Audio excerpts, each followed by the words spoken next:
Thanks again, everybody, for tuning in to the Ziggy and Zarley podcast. Sorry about the delay. Some tech issues on ye old podcast here. Had basically put a restraining order against us that we were not allowed to bring our sultry voices to your internets. But we're back, and I'm joined as always by my good friend, Mr. Paul Roper. Paul, how you doing today, sir? Well, doing good. It's great to be back. I'm glad we figured out a way to bring this back on board, especially now that we're in the second round of the playoffs.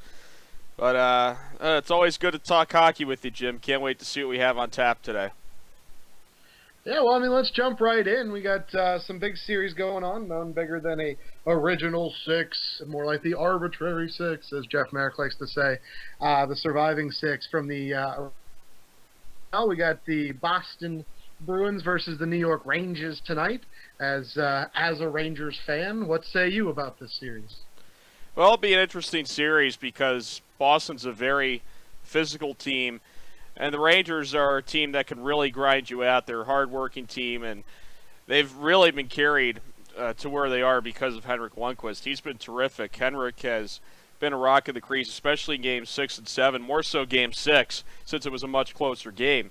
But this is a team that, if they find their offense, they're as good as any team that's currently still in the playoffs. And they had a hard-fought series against Washington. I thought after Games 1 and 2 they had no chance of winning that series. But then the Capitals figure out they're the Capitals. They can't have any success in the postseason and they just flop the rest of that round against the Rangers. And the Bruins, on the other hand, they were on the ropes as well in Game 7. Down by 3 in the third period, 2 in the final minute and a half, tied up, winning overtime. And it's a great story right there, even though it was against the Leafs team that I think upset a lot of fans over what had happened back on that Game 7. But the Bruins are a team that has great depth. They've got good goaltending from Tuukka Rask.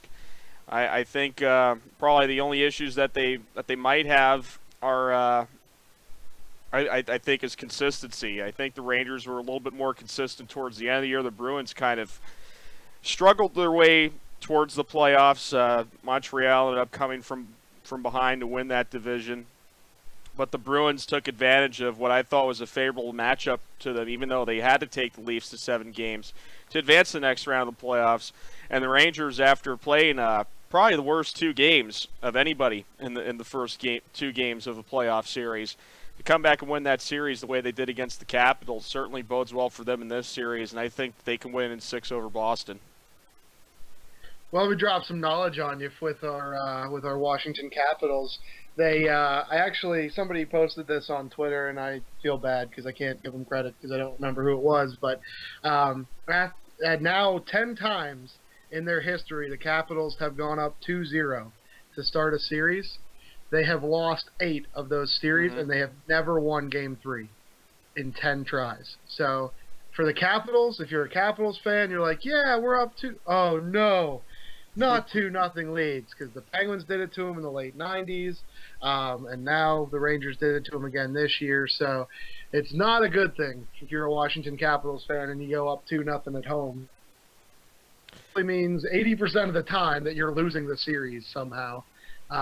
Just pretty bad series for the Capitals. I mean, played well in the first 2 games, obviously, to get that lead, but just kind of turned it off. I mean, one of my favorite things about this playoff year so far is just an amazing GIF file that's going around where somebody set up the Derek Stepan goal into the the tap in into the empty net. Yep. And they set it up as like an Xbox NHL 13 game, so you get the little red arrows, little green arrows, and as the plays are being made, just comes in straight legs. Not even trying, no effort, no skating, nothing.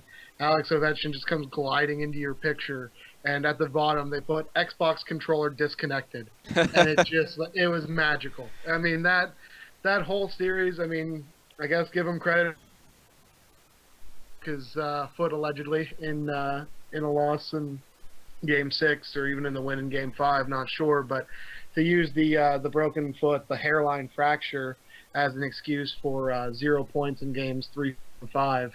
Not a very good excuse. And when Mike Green's your top scorer with 4 points, it's a pretty bad series.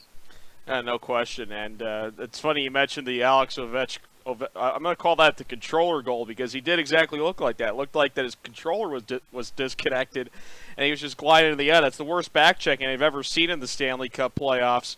And considering what happened in the first two games, the Rangers were particularly awful in Game 2. Probably played the worst overtime I'd ever seen. I think the Capitals got 11 shots on the Rangers, and the Rangers, I don't think, attempted a single shot in that overtime. The Capitals just dominated that game. If it wasn't for Henrik Lundqvist, it wouldn't have gone that far. Otherwise, it would have been a big blowout for Washington. But that was the wake-up call I think the Rangers needed. They were able to go back home, play in the friendly confines of Madison Square Garden, which is a tough building to play in. And finally, were able to win that elusive road game in Game 7 of all games against the Washington Capitals to win that series. The first time the Rangers have ever won a Game 7 on the road in team history, which extends 87 years, which is quite a feat. So, good job by the Rangers in taking advantage of a Capitals team that time and time again has proven that they are not a postseason team. They're almost like the Vancouver Canucks of the Well, I wouldn't say they're the San Jose Sharks of the Eastern Conference because at least the Canucks have made the finals over the last 5 years. But the Capitals disappointed their fans yet again after a strong finish to their season, going to the playoffs, have a 2-0 lead, have a 3-2 lead, and end up losing it in 7 games. Nothing new for Washington, D.C. Yeah, nothing new getting blown out in a home game either. Game 7, Penguins did it to them on their way to the Cup, put up 7 against the Capitals. I think they won that game 7-2. So something about five goal blowouts for the Capitals, and Mr. Ovechkin in particular losing to Team USA over in the Worlds today, 8-3. So just bad luck following Alex Ovechkin everywhere, and pretty bad showing for Team Russia there, as they were only really missing Datsuk, Malkin, and Ovechkin, and they got Ovechkin for the final game. That's pretty much their Olympic team. And going into Sochi, you can't feel really good about that, losing to France, getting bounced in the quarters by the Team USA. So from nervous people there in Moscow looking at that lineup for Sochi 2014. Yeah, and that's the hometown for it's in the home country. They need to have the best lineup they could field. And for Team Russia, they really struggle in the World Championship, so to speak. That loss to France was mind-boggling. I thought it was a typo when I saw it come across the scoreline in NBC Sports Network. 2-1 France, really? They have what? 2 NHLers right now. One of them's playing in the playoffs, in DaCosta, and the other one is Antoine Roussel, who was actually a big factor in that win for France over Team Russia. But for Russia, their problem does lie in the goaltending. They had Ilya Bryzgalov, who has been our whipping boy throughout these podcasts so far this year, who probably won't be a Philadelphia Flyer 1 month from now when buyout season starts. So for Team Russia, they have to figure something out and quick. Otherwise, it could be ugly in 2014. Maybe they don't want to hit the panic button yet, but considering what happened in the World Championship, which is something that they really take to heart over in Russia, I mean, it's an event so big that even Alex Ovechkin, who doesn't like playing in the big games, as evidenced in the postseason, will go out and play for the World Championships not long after getting bounced out. But, hey, back-to-back 5-goal losses. I think he's happy to see the offseason right now. Yeah, it's going to be the light at the end of the tunnel for him there. Yeah, well, I mean, speaking of our whipping boy, Mr. Universe, so humongous big, do you think he's trying to get bought out? Because some of these interviews that he's doing with the media right now are just mind-blowing. Like, he's talking about how Stalin had good ideas and what they needed after during World War II, and how he'd like to meet Albert Einstein and speak about her, which he's referring to the universe. I mean, I know we all knew he was a space cadet, but do you think he's trying to get bought out? Because I can't imagine that the Flyers are very happy seeing their enigmatic Russian goaltender just spouting off some craziness to any reporter that asks him a question. I don't think he wants to be there anymore. You kind of see the way he plays and with some of the interviews that he's given. He's been on a disappointing team, especially last season, or this past season. This is a guy who I think just wants to take the money and run. He gets bought out, he gets a nice contract, and who knows, maybe he goes back to the KHL and plays somewhere. At this rate, with the way he's played last year, he probably can only get a starting job in the KHL. I mean, this is a guy who looks like he's lost his starting job to Steve Mason. Steve Mason, who has done nothing since his Calder Trophy year. For Elias Brizgalov, it's an ongoing soap opera with him, and I don't know how much longer Philly could take it.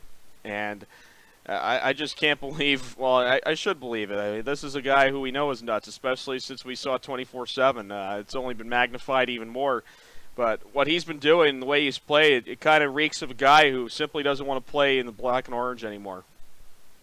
Well, as a Penguins fan, not that I can blame him for not wanting to be a Flyer, but at the same time, there's a certain amount of professionalism that you would think you would still have to have as an NHL caliber goaltender, which maybe it goes hand in hand with the fact that he probably isn't an NHL caliber goaltender anymore.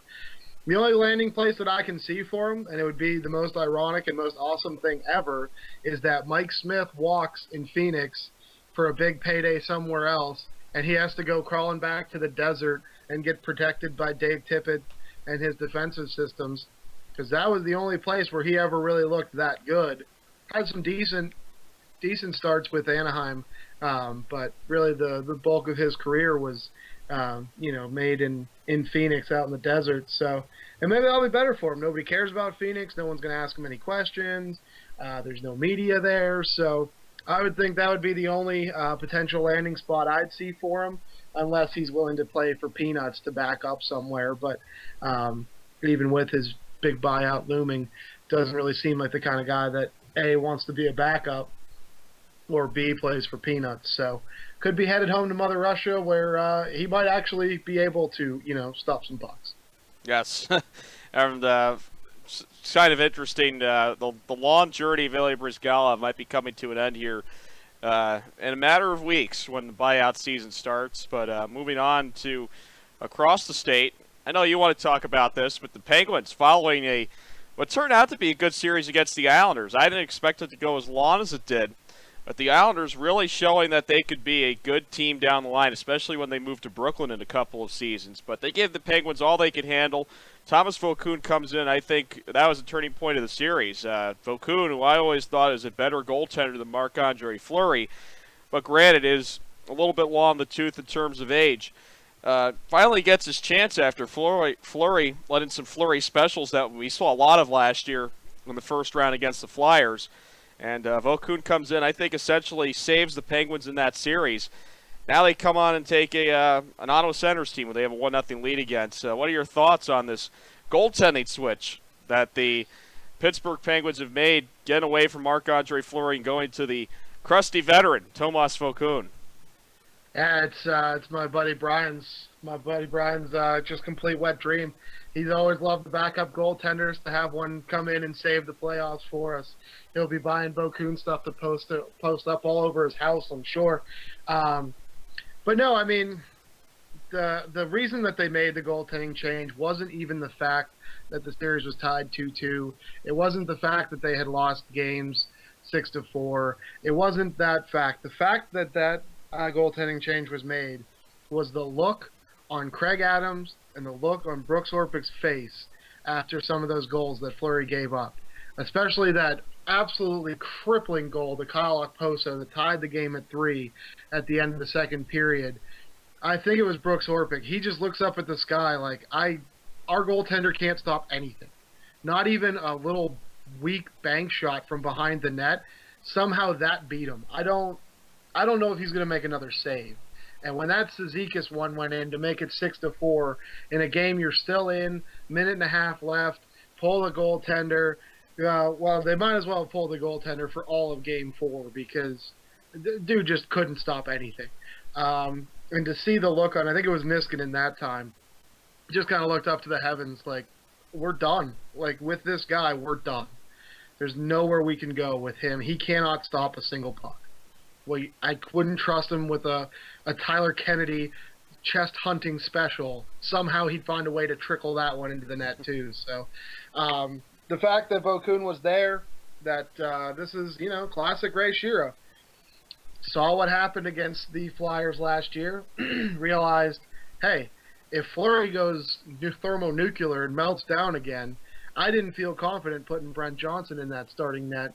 I need a guy I can count on. And that's where Thomas Vokoun comes in, has played great all year, A couple of struggles in the early part of the season. This one against Philadelphia, especially, where he gave up a Fleury-esque goal, then kind of gave up a Fleury-esque goal in Game 1 against Ottawa. But the nice part is that when Jonathan Tavares comes down making unbelievable moves against Paul Martin, turnstiling him, Thomas Vokoun makes a big save. Sidney Crosby scores one of his, forever highlight reel goals, splitting the defenseman on the aisle there, and that was the series. That was the series right there. Putting Tyler Kennedy, Joe Vitale, Simone Dupre, and Thomas Vokoun in the lineup completely changed the series. The Penguins were dead in the water, and now they're in the second round. So good on Dan Bylsma for making those adjustments. But if he would only just put Jarome Iginla on Crosby's right wing, leave Neal alone on the right wing with Malkin, put Kunitz back with Malkin, and leave Dupuis up with Sid, those are the lines. Because Iginla can't play left wing, Neal can't play left wing, so why put two left wingers on the first line and two right wingers on the second line? And he went back to it in practice today, and he's driving me nuts. But pretty excited for this series. Ottawa much slower, not quite as much foot speed, not quite as much pressure defensively. So the Penguins are going to have a little bit more breathing room out there, and I think you saw that in Game 1. Yeah, and with Ottawa, this is a team that continues to surprise people, especially me. That they don't really scare you, even though they have some good guys on that roster, such as Daniel Afferson, who seems to have played with the Senators forever, Kyle Turris, who is really starting to come on his own after requesting a trade from Phoenix. He's gone to Ottawa and has played really well. Erik Karlsson's back in the lineup, and Craig Anderson, who, again, is continuing to steal games for the Ottawa Senators. Came back from an injury and really played well against the Montreal Canadiens. But the Senators are a team that I don't think has I don't think they really have it to go past the Pittsburgh Penguins. They matched up pretty well against the Montreal Canadiens, who I think surprised everyone by winning the Northeast Division this year. But Craig Anderson clearly outplayed Carey Price. The forwards were able to do the job better than Montreal did, and their defense isn't all that bad. I mean, they've got some good guys on the blue line, especially with Karlsson back in the lineup. Chris Phillips, who I think is a very underrated defenseman. You look at a number 1 overall pick, you hope that they put lots of pucks in the net, but with Chris Phillips, he keeps lots of pucks out of the net. And he's still at the Ottawa Senators. To this day, I still think he's been a very good first overall pick for the Ottawa Senators, simply because of his longevity and his ability to keep pucks out of the net.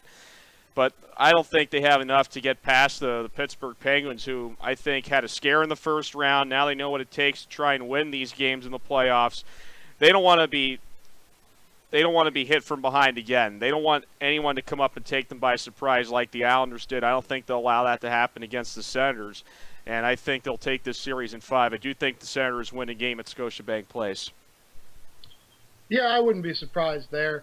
And I wasn't really that surprised that the Islanders were a tough matchup for the Penguins. When it was coming down to the wire at the end of the season, I was rooting for the Rangers, the Senators, anybody but the Islanders. Because even though, they won 4 out of 5 against the Islanders this year, most of them were 1-goal games, blowout either way, 1 for and 1 against. And their speed is just, speed kills.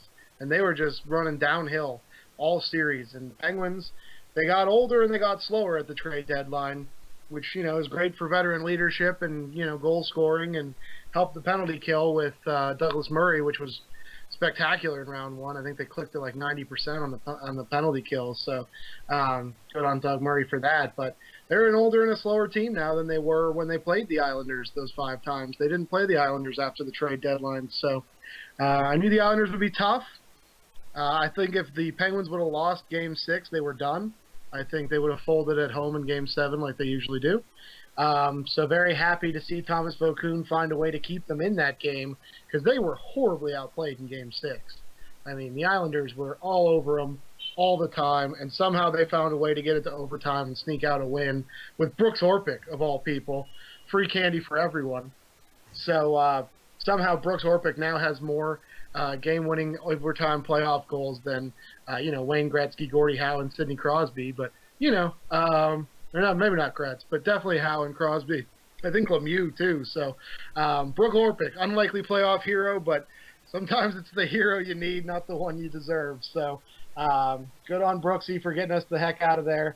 And yeah, so we'll see what happens with the Senators. I'm not expecting it to be nearly as tough or as hard fought. Probably saying Penguins in 5-6 at the absolute latest. So switching over though, we got some good matchups also going on over in the Western Conference.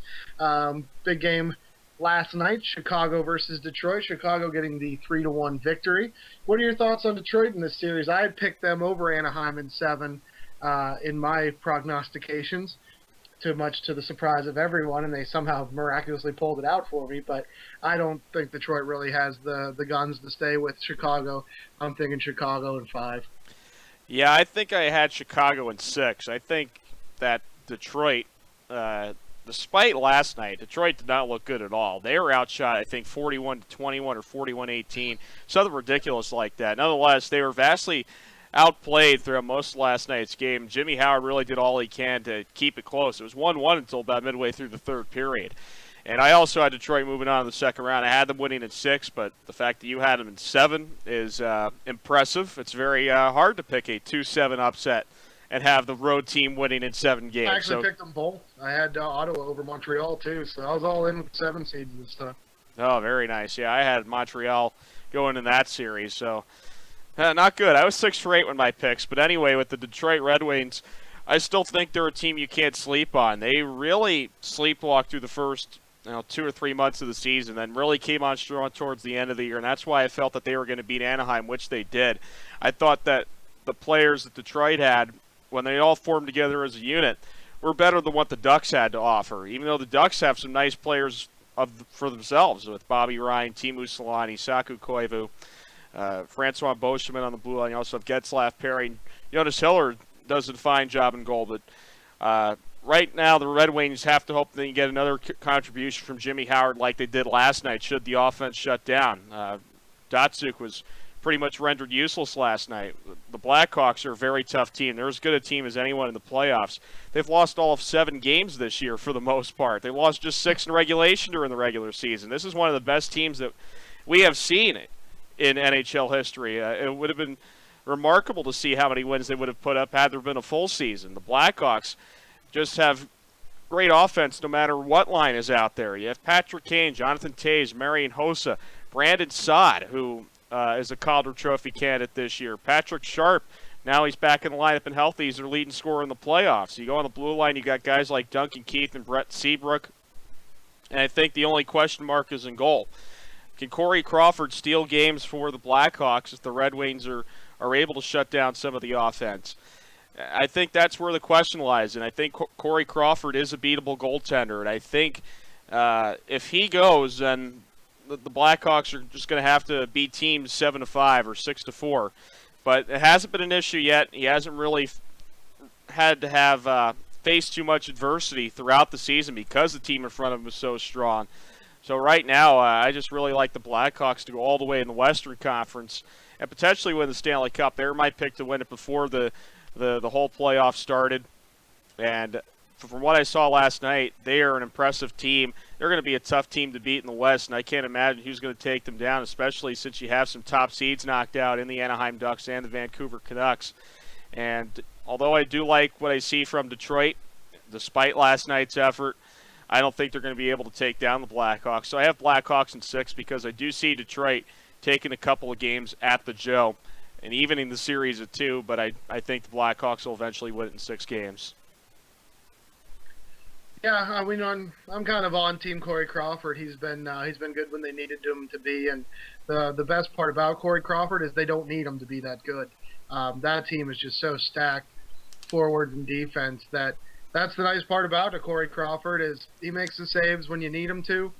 Hasn't really faced that much pressure. Probably won't until maybe the conference finals or maybe even the cup finals. So pressure's not really mounting on that kid yet, and they haven't had to call on him to be spectacular because they don't really need him to be. So if they do, well, then that's where you start getting into trouble because, I do like him. I don't think that he's as good as some of the other playoff netminders that are still remaining. I don't even, I'd take Jimmy Howard over Corey Crawford, and I'd take almost any goaltender outside of Marc-Andre Fleury probably. But No, that's. I think it'll be. I think it'll be a quick one. I think Detroit steals one in Detroit, goes up 3-0, finishes it out at 5 at home. But I wouldn't be surprised about 6. But I don't know. Just got a weird feeling. I went 7 for 8 on my picks as well. The only one that I missed. Who did I miss? Vancouver? No, I missed the Rangers. I actually picked the Caps because I'm an idiot. I thought maybe this was the year. But I thought it felt really good up to 2-0, but whatever. Caps, stupid Caps. But no, so yeah, I had the Sharks in 6 over Vancouver. They didn't even take them that long. So the Sharks coming off a very impressive win over the Vancouver Canucks, but the Canucks didn't play very well in that series. Didn't know who their goaltender was. Didn't know which one was hurt, which one was staying, which one was going. So not overly surprised. Vancouver didn't put up much of a fight, but San Jose is going to be in for a fight because Jonathan Quick, looking back to his Conn Smythe days of last year, how impressed have you been with Jonathan Quick these days? Well, other than the debacle in Game 1 in which he gave up the overtime winner against the Blues, he has been sharp. Conklin, you will never play another game. But he's played well since then, and he's gotten some help from his forwards and everyone else. Mike Richards, I thought, had a really good series for them, but Jonathan Quick, let's face it, had some pressure on him after that Game 1 mistake. Jonathan Bernier wasn't too bad as a backup, and I think had the Kings fallen into a deeper hole in that series, say 2-0, fallen to a 3-1 hole, I should say, we possibly could have seen Bernier in that series, but it didn't happen. Jonathan Quick, I think, really stepped up his game, and the forwards did their job for the Canes. And this is a team that won the Stanley Cup last year, and I think has actually looked better than last year's team, especially during the regular season. I think they have more threat on the offensive side. Jeff Carter has done well for him in the playoffs. Anze Kopitar also continuing to do well. I think LA is a little bit scarier this year compared to where they were last year after they pretty much went right to the Stanley Cup final with a strong March as the 8th seed. And they match up pretty well against San Jose. If Jonathan Quick continues to be on his game, that could be it for San Jose. And San Jose certainly no one to sleep on as well. They've got some good forwards of their own. I was surprised at how quickly they handled the Vancouver Canucks, who are probably the most dysfunctional playoff team that we've seen in a long time. They were a 3 seed. They won their division, but clearly not all as well in Vancouver with the goaltending controversy, and it certainly looked like it. They were not in that series at all against San Jose, and the Sharks pretty much had their way with them. And they need guys like Pavelski to continue to step up. Pavelski had a really good series. Joe Thornton, I thought, played really well. And Anthony Niemi wasn't too bad when the Sharks need to count on him to make the save here and there. So it's a good matchup, 2 California teams, the Sharks and the Canes, and I think the Canes are going to come out with it in 6 games, maybe 5. But I think it'll be a fun series to watch, and I see the Canes taking it in 6 games to advance to the Western Conference Finals for the 2nd year in a row. Yeah, I also have the Kings. I actually think this one's going the distance, though. This is my in 7 pick for the 2nd round because I think the LA it's weird for them to have home ice. First of all, played every series on the road basically last year and started on the road this year. And now that they have home ice over the Sharks, I don't know, might throw them off, make them make their heads weird, getting weird spots or whatever. So I have this one going the distance. I got the Kings. I got them in 7 because honestly, this was the toughest one for me to pick. I didn't know which way I was going to go until I was forced into my decision. So so I got the Kings in 7. But as much as I like the Kings, as much as I like to see them do well, I'm kind of Team Teal in my rooting interest this year in the Western Conference. If I had to pick a team to come out of the Western Conference, I'm rooting for the Sharks because, man, maybe this is the year. Like, they suck me into this all the time where they look super good and then they fall apart in the playoffs. But I think because it's not Joe Thornton and Patrick Marleau's team anymore, I think because it's Logan Couture and Joe Pavelski and Brent Burns, some of the younger guys, I think they're playing more pivotal roles, and guy like Scotty Gomez, you're getting unbelievable play out of him, on the fourth line. So I'm all in on the Sharks bandwagon for the Western Conference. Didn't pick them obviously, but that's my rooting interest for the West, and I'll stick obviously with the Penguins in the East. And what a final that would be. What a final it would be, especially since the Sharks have never made the Stanley Cup Finals. And it's a good point you raise about the Canes. The LA Canes are hosting a playoff series for the first time in 21 years. They're starting a playoff series at home for the first time in 21 years. Not since Wayne Gretzky played there have they had home ice in a playoff series, which is hard to fathom with some of the teams that they've had over the years. Granted, there was a stretch where they missed the postseason. I think they missed the playoffs for 5-6 years in a row at one point in those 21 years. But not even in the year they made it all the way to the Stanley Cup Finals did they have home ice advantage in the series. They were a lower seed when they made it to the finals against Montreal in '93. And they had not hosted a series to start in 21 years until a couple of nights ago against San Jose. And they are, right now, I think they could be in the driver's seat because of that home ice advantage. But then again, good point that you raised. San Jose sort of passing the torch right now. Logan Couture had, I think, a great year. Joe Pavelski had a great series for him. And Brent Burns, who they acquired from Minnesota, has done a great job on the blue line for them. So the torch is being passed right now. Those younger guys are sort of leading the way. Joe Thornton and Patrick Marleau are certainly still valuable players, but they hadn't been able to get the job done. Let's see if these younger guys can get it done. It should make for a fun series between the two teams from the Golden State. Yeah, and it's just great for California hockey. I mean, obviously the California would have been a little bit happier had the Anaheim Ducks made it over the Red Wings to round two. But at the same time, I think, if I have my calculations right here, there's more California teams left in the playoffs than there are Canadian teams.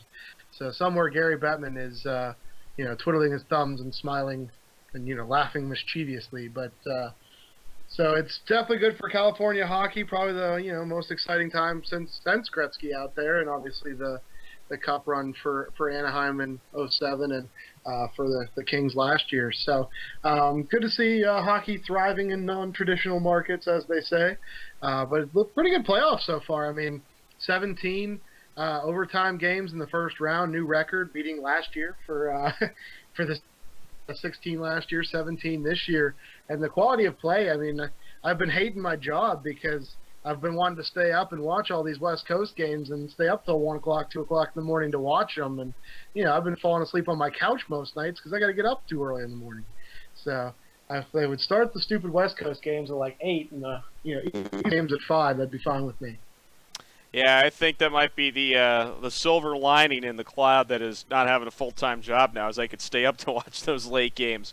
And this is a good first round as I can remember. Those 17 overtime games, some good battles, some close series, some great action, and it's a real good advertisement for the NHL. Hopefully more people will tune in and watch it. I can't imagine people that aren't interested in this when you watch the NBA playoffs and the NHL playoffs. The NHL playoffs are far superior, and I've always believed that. Some great teams, some great rivalries that we've seen. Just some of the storylines that have been in these playoffs, and then not to mention overtime, which I think is the single greatest thing in sports, is overtime in the Stanley Cup playoffs. Some great intrigue, and hopefully it continues going into the second round. We've yet to see an overtime yet in the first 3 games. Hopefully we'll see some overtime sooner rather than later. I prefer it's not in the Rangers-Bruins game because I'd like for the Rangers to win an easy game for a change. Even though they won it in Game 7 against the Capitals, the Rangers always love to play one-goal games. Don't want to see another overtime just yet from them. But as good a first round as I can remember, and even last year's first round was excellent. I can't think of a bad first round in recent memory in the NHL, but I thought that the one that just concluded recently was the best that they've seen in a long, long time. And it just goes to show you that there is parity in this league, which is something that other leagues can't say. But I think parity in the NHL is still very rampant, even though you have teams like Chicago and Pittsburgh that are probably the favorites for the Stanley Cup final. But you never know. You get a team like LA last year, just comes out of nowhere and makes it the finals and wins. it could happen again this year. I mean, what's not to say we could see a Sharks-Rangers final or a Sharks-Senators final? You just never know. And I think that's what's great about the NHL is the possibility, so many possibilities of the matchups that you'll see. And even though that two teams might not be equal on paper, they always manage to find a way to keep it competitive, keep it close, and make for some exciting action.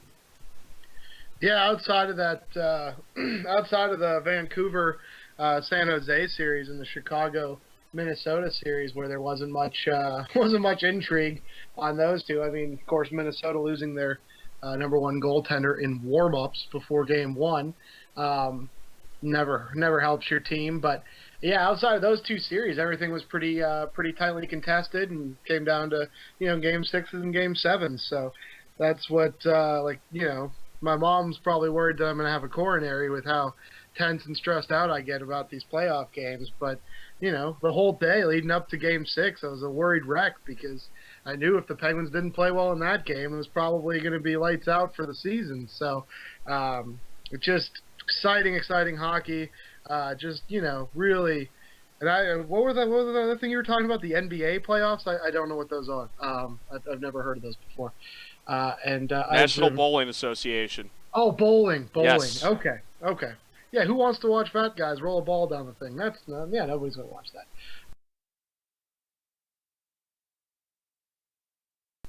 Oh, so it's settled. The NHL playoffs better than the bowling playoffs. I think we're going to refer to the NBA's bowling from now on this podcast. Anyway, the NHL awards right around the corner in a few weeks or so. Right now, they're in the process of naming all the nominees, so why not debate those, as most podcasters do? And we'll start with the Masterton Trophy. And in my mind, I think one guy was snubbed for it, even though he wasn't going to win the award anyway. I think we know who the winner is going to be. But the nominees for the Masterton Trophy it's essentially the NHL's version of the Comeback Player of the Year award. Perseverance and dedication to hockey. The nominees: Pittsburgh Penguins, Sidney Crosby; Adam McQuaid of the Boston Bruins; Josh Harding of the Minnesota Wild. And you look at those three, and even though he didn't play a heck of a lot this year, the fact that he came back to play is amazing in itself. And that would have to go with Josh Harding after his bout with multiple sclerosis, which unfortunately is going to affect him for the remainder of his life. But considering what he did in the playoffs with Minnesota, it's a feel-good story for the left-handed goaltender. I like seeing the left-handed goaltenders do well, especially Josh Harding, and hopefully his career will continue, but I would be surprised if he doesn't win the Masterton this year, Jim. Yeah, I mean, it's a slam dunk for Josh Harding. Great story earlier this year. He recorded a shutout with multiple sclerosis. I mean, really just proving that you can do anything that you set your mind to. You don't let anybody tell you can't do anything, because if you would have told me at the beginning of this season, there's an NHL goaltender who most people, let's be fair, most people don't know a ton about Josh Harding, backup goaltender of the Minnesota Wild, not the most covered, not the most exciting team in the league. A lot more buzz now that they got Parise and Suter, but and to say that he's going to come down with a crippling disease and he's still going to be able to play elite level hockey and record a shutout in the National Hockey League, the best hockey playing league in the world. So kudos to him. As much as I'm, Sidney Crosby's fanboy over here, if Sidney Crosby wins this award this year, it's a travesty. So all votes. I mean, this one, I wouldn't even be surprised if this was unanimous.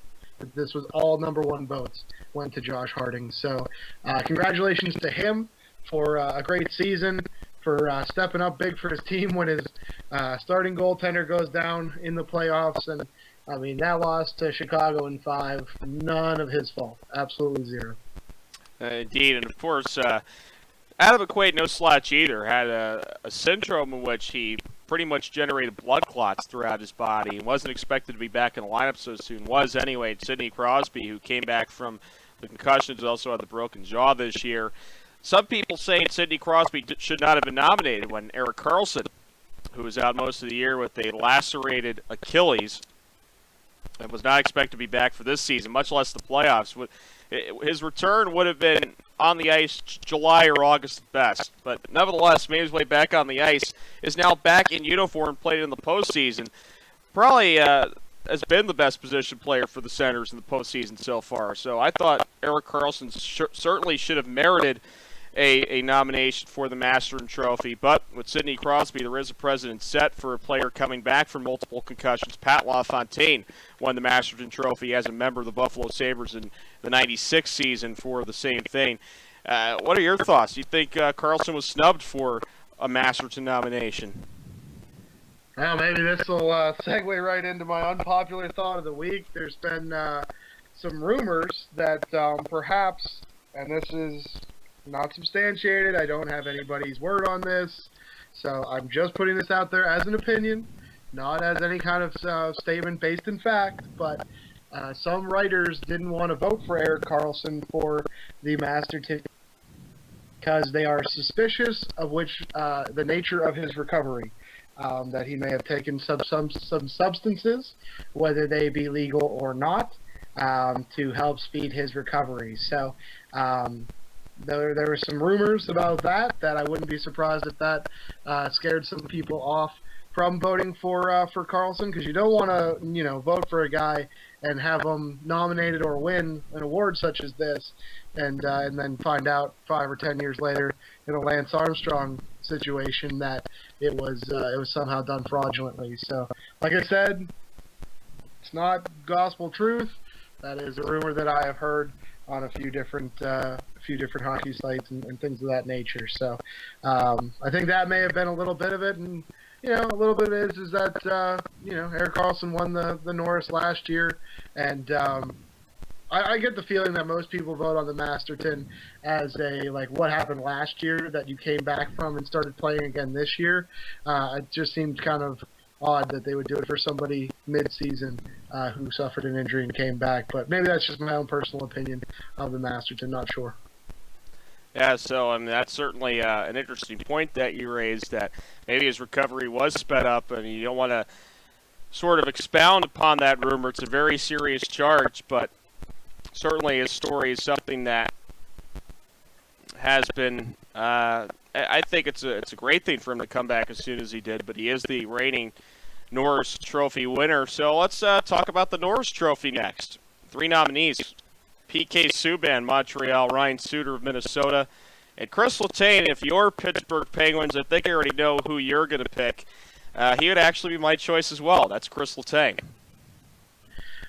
Well, as I campaigned for on this very show, Paul Martin for Norris, but unfortunately him suffering the broken hand or broken wrist towards the end of the regular season kind of shot my dreams of Paul Martin raising the Norris Trophy down in flames. So I'll have to jump on the next best bandwagon, which is, of course, Christopher Letang. Great player, had a great year.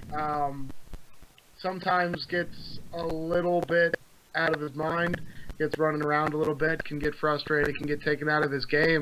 Actually has looked great with Simone Dupre in the playoffs this year because, they're the Frenchmen, they're the boys from Quebec, and Letang doesn't want Dupre to look bad, so he doesn't hang him out to dry as much as he does to Mark Eaton or some of his other partners. So it's always hard for me to vote on a Pittsburgh Penguin for an award because I watched every game that they've played. I only watched maybe, a handful, 10 games at the most of PK Subban and probably 4 or 5 of Ryan Suter. Like I said, wasn't a big Minnesota Wild fan this year.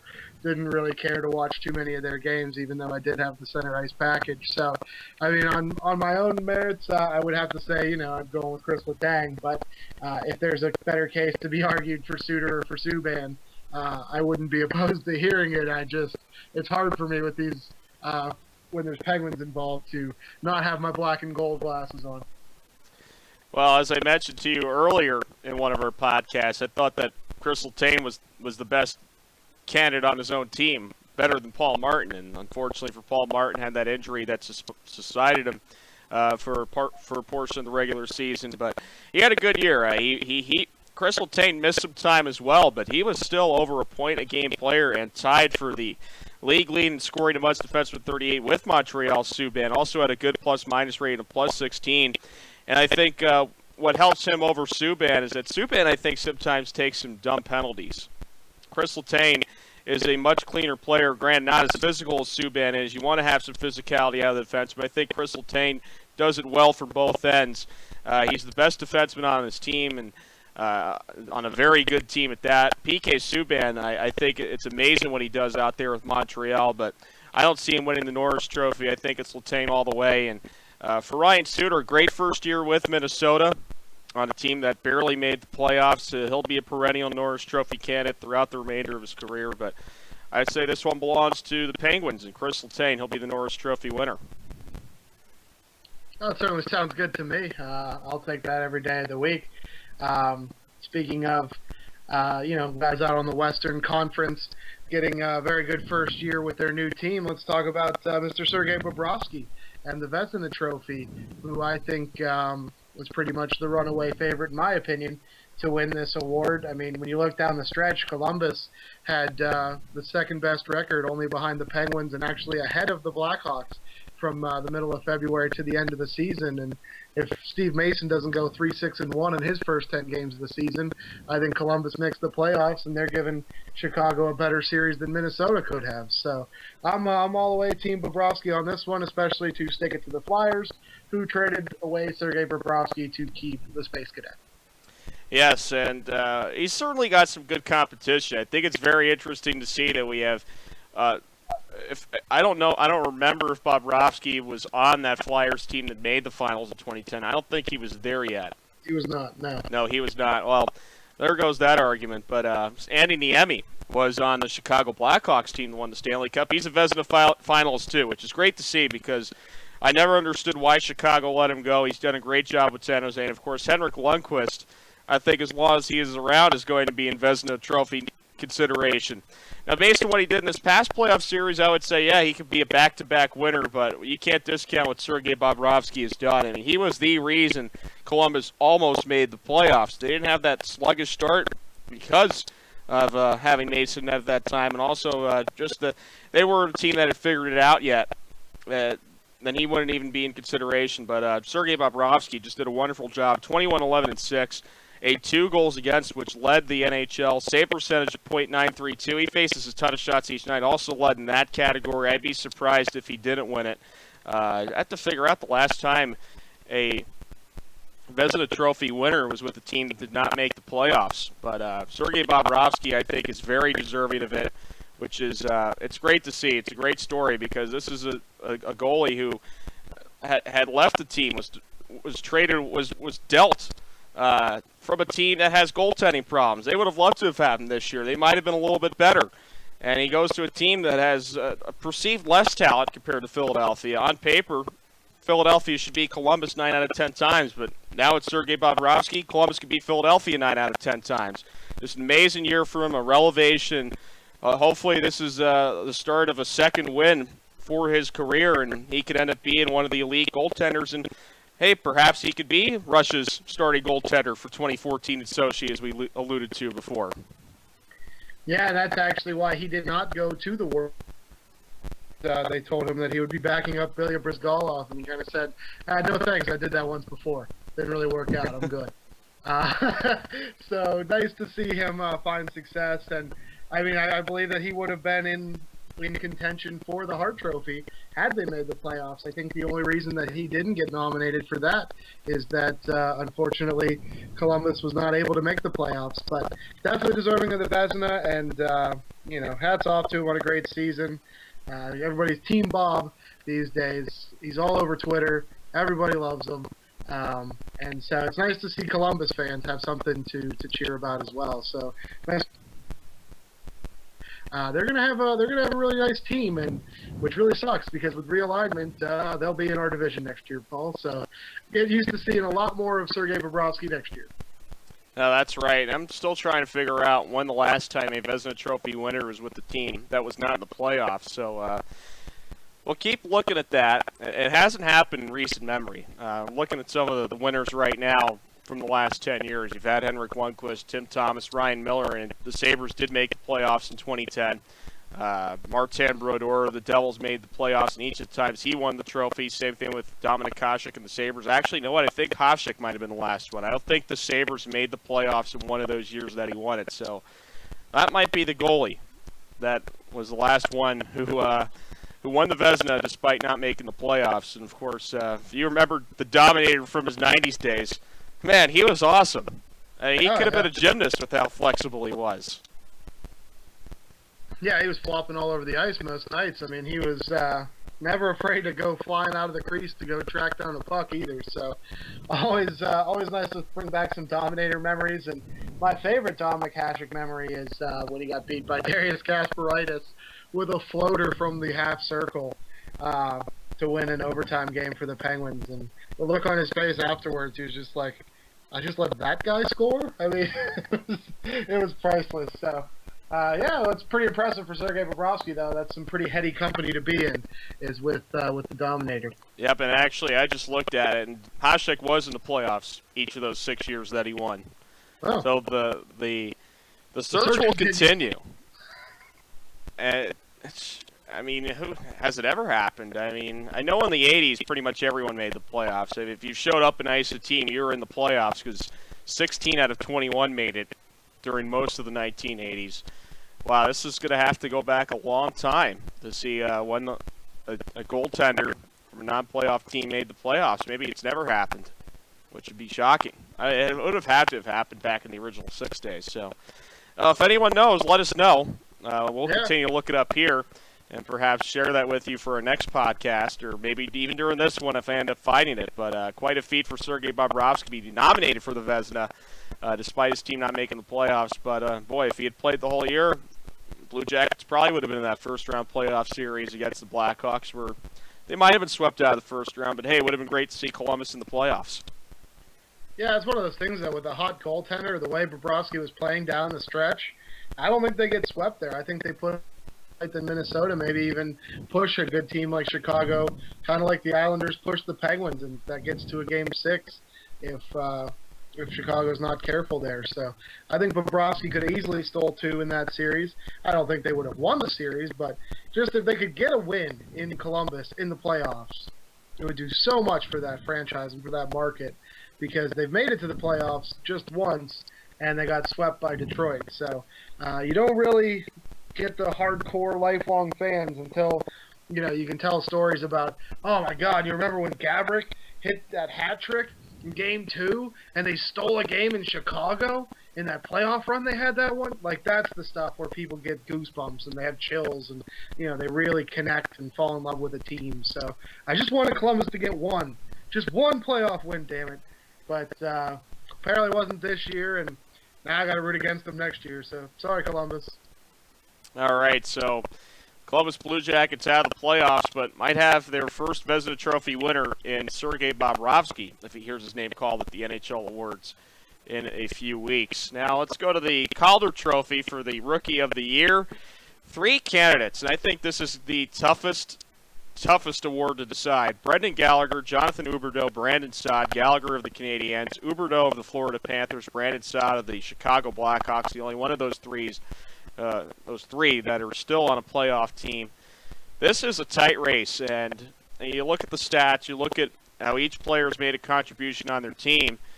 It's tough to decide. Any one of these 3 players could be the Calder Trophy winner. This is one of the tougher races that I've seen in a long, long time, and that's considering the top rookie scorer, Nail Yakupov, wasn't even nominated. He was tied in points with Jonathan Huberdeau. He had more goals, 17-14, so he effectively won the rookie scoring title. He wasn't even nominated. This was a good year for rookies and 3 very deserving candidates. Who do you think is going to win it? Yeah, it's tough because it's a double-edged sword for Brandon Saad. Yeah, he played well enough that he was put on the line with Jonathan Toews and Marian Hossa, but how much at the same time do you say, well, he looked really good because he was on a line with Jonathan Toews and Marian Hossa?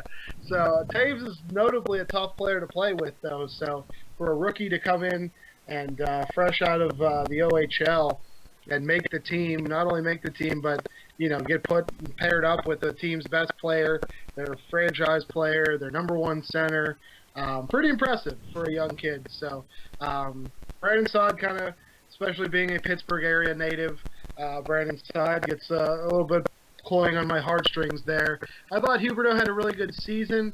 I think he was really good early and then kind of fell off a little bit. Same kind of thing that happened with Tarasenko in St. Louis. Won Rookie of the Month in January. I think Huberdeau won it in February, and neither of them were in contention in March or April. So they may have hit the wall a little bit in a shortened season. Brendan Gallagher is the one that really surprises me. Didn't catch a lot of Brendan Gallagher's games, so I don't have the most formulated opinion on him. But from what I saw, great player. Really, really bright future. Really nice little boost for the Habs to find him there. But with the end of the day, gun to my head, I'm going Brandon Saad. I mean, I love Hossa, I love Taves, and if you can hang with the two of them, you're okay in my book. So I'm going Brandon Saad.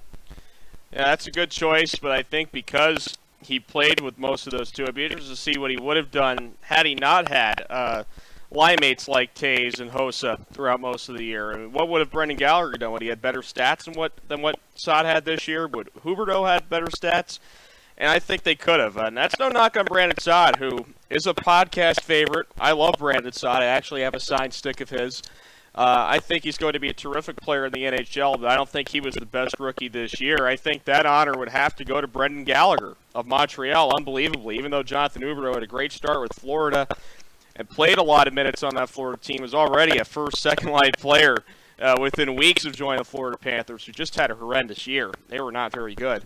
But Brendan Gallagher didn't have that much around him. I thought did particularly well, and he's my Calder Trophy pick. I thought he had an outstanding year. He sort of came out of nowhere. The rookie that had a lot of focus on him this year was Alex Galchenyuk, their first-round pick from the NHL entry draft in 2012. Brendan Gallagher stepped in and has given Montreal fans a lot to hope for, even though they had the early exit from the playoffs this year. But between him and Alex Galchenyuk, the future bright for the Blue, Black, and Rouge, and he's my pick for the Calder Trophy.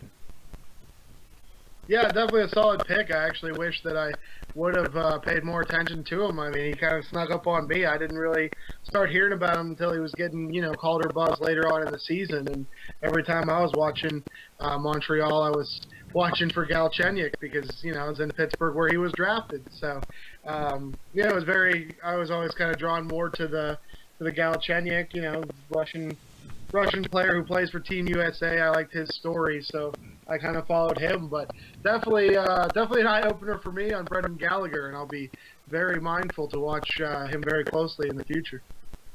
All right, so that's the Calder Trophy. Let's take a look at the creme de la creme of the awards, and that is the League MVP, the Hart Trophy. Your candidates, 2 of the 3, you already know, Sidney Crosby and Alex Ovechkin.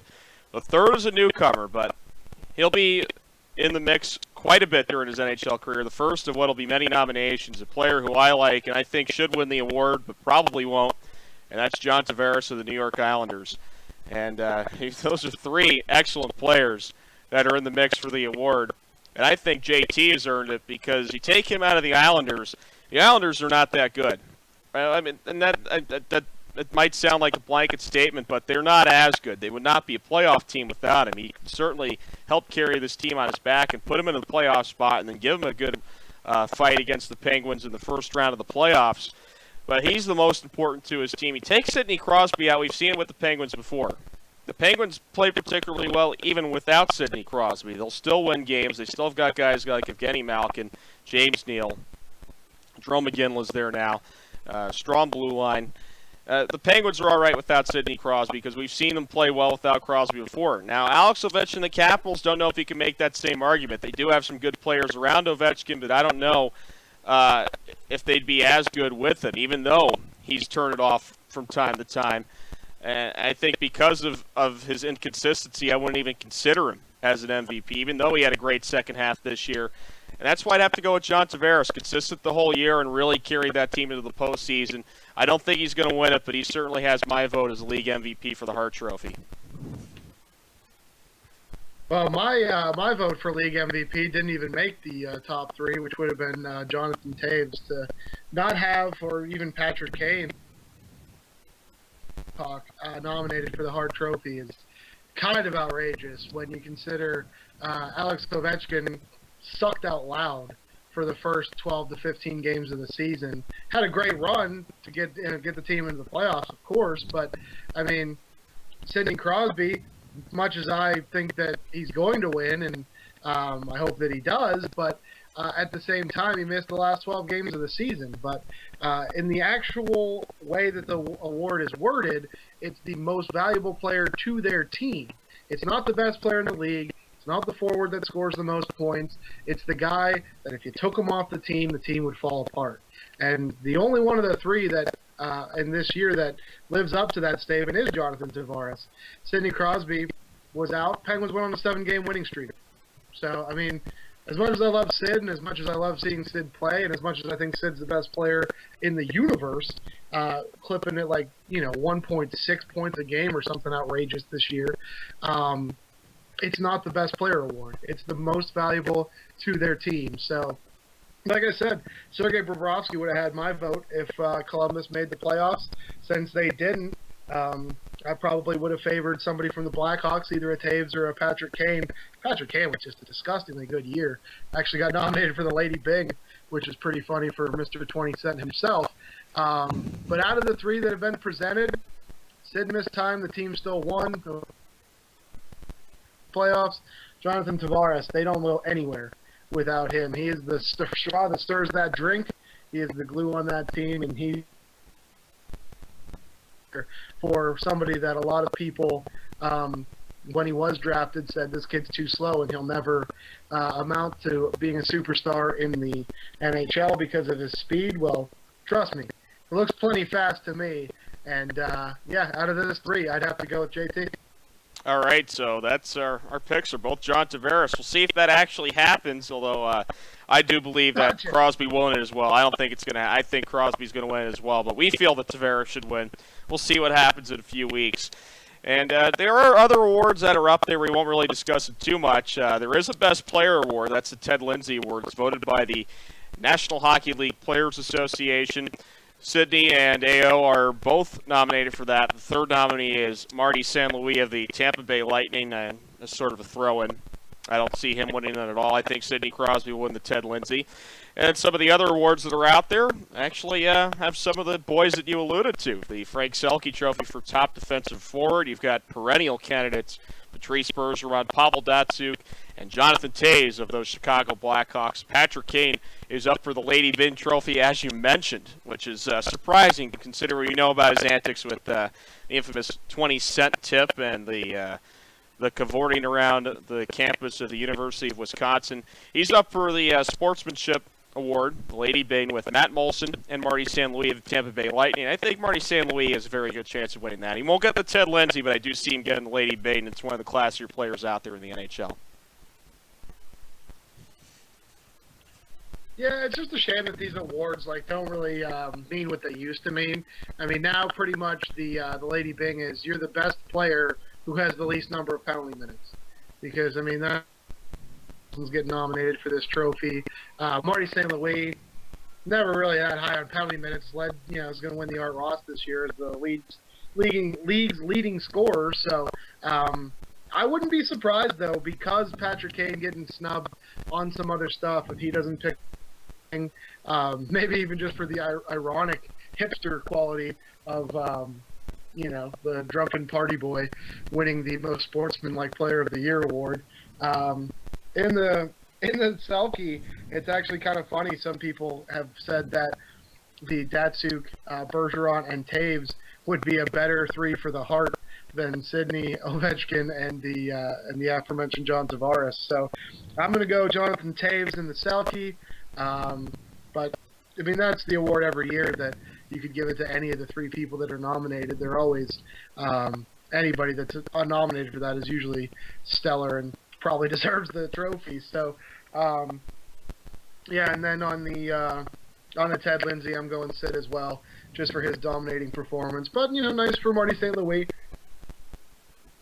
as a what is he, 37, 38-year-old player now to get consideration as the league's best player and also as the league's leading scorer, like I said. So, those aren't the highlight awards, but nice to cover them just the same.